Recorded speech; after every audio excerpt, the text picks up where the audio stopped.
Sama Bapak kan? Mm-mm. Ya. Ih, bagus banget ada bunga-bunganya. Nah, ya. Ya, Us mainkan Us. Hah? Pak, Ya. maaf Pak. Bapak kakinya. 1, 2, 3. Ayo. Iya, dengan Bapak Wing ya. Ya. Nah, Pak Wing, gimana sih kronologisnya seperti apa nih? Ya. Kalau boleh tahu. Sebenarnya mungkin saya bukan yang dari awal ikut ya, bukan yang dari awal ikut. Yang awal-awal ini yang teman-teman yang ikut dari awal adalah dimulai dari tahun 2017 penyerahannya mereka. Kalau saya baru mulai di tahun 2019. Ya mungkin nggak beda jauh ya, nggak beda jauh. Tapi dari tahun 2019 yang saya alami itu adalah saya sudah lunas di 2019, serah terima unit 2019, tetapi sampai saat ini kabar tentang pembuatan akte jual beli, bahkan kalau kita berharap sertifikasi, mungkin sertifikat SAM-nya pun masih lama, kan? Ada beberapa langkah yang sudah dikerjakan oleh teman-teman saya, tetapi gagal karena kita berhadapan dengan mungkin yang sudah lebih berpengalaman. Makanya di tahun ini setelah kekecewaan beberapa tahun di belakang ini, kita menunjuk Pak Karta sebagai wakil kuasa kita untuk mencoba mengurusi apartemen ini. Itu mungkin sedikit cerita tentang kenapa apartemen ini pengelola ini mengecewakan kami sebagai pemilik unit. Ya Pak Wing. Ada beberapa langkah yang sudah dilakukan, seperti dari kita punya yang namanya forum komunikasi pemilik penghuni, itu sudah beberapa kali bersurat dan sudah dipanggil sama pengembang, tetapi pada saat itu mereka hanya menunjukkan sertifikat yang sudah jadi, tetapi tidak bisa kita lanjutkan ke AJB dan ke SAM karena menurut mereka sedang ada sengketa dengan beberapa ahli waris dari bagian dari tanah yang sekarang ada di areanya Sinar Park Grande ini.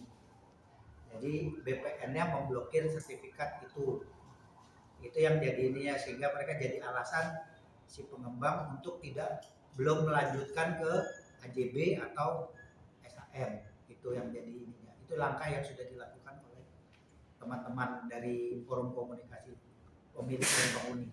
Gitu. Iya. Ya, karena itu kan perhimpunan pemilik juga, pemilik yang juga mempunyai masalah yang sama, dan itulah yang menjadi alasan mengapa sekarang kita menunjuk seorang kuasa hukum untuk sekalian menjalani koridor hukumnya. Karena kalau kita hanya meminta pertanggungjawaban dari mereka tanpa ada langkah hukum, ya kita kayak niup angin aja gitu. Niup angin aja, karena mereka sudah pasti mereka punya perangkat organisasi yang termasuk hukumnya yang sudah siap. Kalau kita kan perorangan sudah pasti nggak akan siap dengan organisasi itu mungkin. Yang ikut mengajukan adalah 38 orang. Tetapi kalau mau dilihat secara unit mungkin banyak juga yang senasib dengan kita, tetapi mungkin kesiapannya berbeda dengan kita. Mungkin kesiapan mental, mungkin kesiapan finansial, itu kita nggak bisa lanjut kalau kita menunggu semuanya. Mungkin itu yang lebih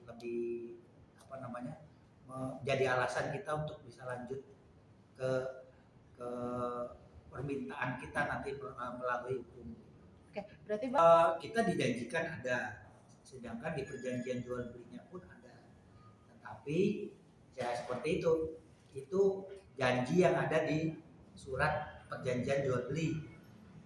Pada kenyataannya sampai sekarang pun tidak ada. berarti pas beli hanya bukti kwitansi apa itu? Dan perjanjian jual beli namanya. Oh, bukan Jadi NIB. satu level di bawahnya akte jual beli. PPJB ya? Ya, PPJB. Perikatan. Nih, Pak, ini kan Makanya warga mempercayakan kantor kami untuk bisa memang membantu penyelesaian ini. Karena kalau kami dari kacamata hukum melihat tidak ada etikat baik. Nah, karena tidak ada etikat baik ini, maka kita mensomasi.